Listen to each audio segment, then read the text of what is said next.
Well, hello. In this quick video, we're going to be talking about starting a tax return from scratch, a brand new client. I am in 2019 tax program, and it's pretty straightforward. As you can see on your screen, it says start new tax return. Well, what are we going to do then? We're going to start new. So I'm going to type in a social here, 400008555, 400008555. You may wonder if you've seen other videos why we always start with 40,000 as the start of the social. Well, that's because the IRS knows that 40000 is a test range for Social Security numbers. So I click Start Return, I click OK, and here we are. We're right at our filing status. This is Google trying to help me out. I don't need their help. And what are we going to do now? Well, if you know what the client's filing status is, you've already asked the questions, you know what to select, go ahead and pick the filing status. Just click right on the button. If you don't know exactly what they should be filing as and you would like to have the program assist you here, we've got the filing status wizard. So it's going to ask you a bunch of questions. Based on your responses, it will then recommend, based on, again, your inputs, what the appropriate filing status should be. Once we've determined that, we click continue, and we're going to be in our personal information page. This is very straightforward. As you can see, everything is laid out right there. So primary taxpayer's name, we're going to type in just first. If I could type in their first, last name is going to be name here.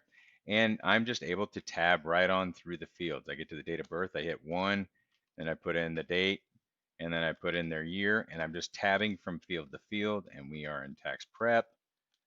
And I can skip over these unless I'm over the age of 18 and a full-time student in an eligible ed education institution. And we've got this one down here that's new for this upcoming year.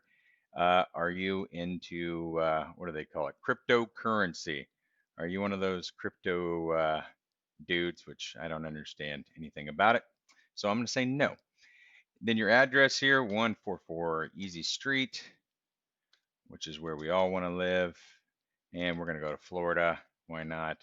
We're going to put in 2 phone numbers. If you are doing a bank product, you might as well get those 2 phone numbers in there. Pretty much every banking institution does require 2 phone numbers for the bank app. We then click continue. We're going to go and enter in any dependents. We selected head of household, so of course we've got dependents. We're going to click yes here.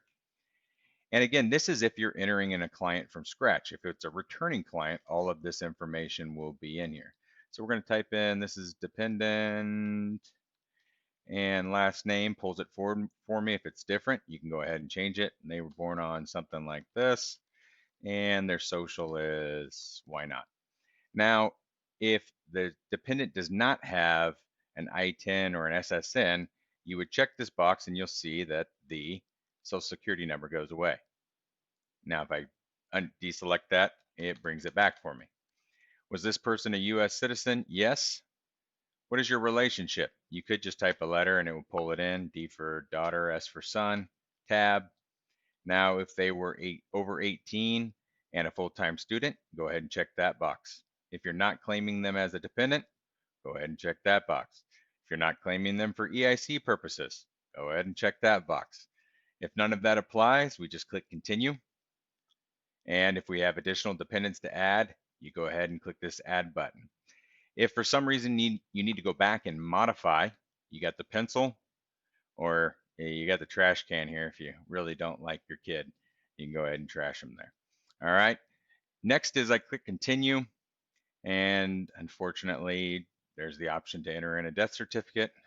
It's morbid, but it's, I guess, our reality. And from here, I've got the option to enter in any IRS identity protection pins. If I click begin here, I would then be able to put it in for the primary filer, who we put in his first name. The dependent had one, go ahead and drop it in there. If you need to recover a lost IP pin, you can click on that link there. It takes you to the IRS website. They are rolling out some additional tools this upcoming season that will help you or help your taxpayer recover it on the fly. So that should be helpful as well.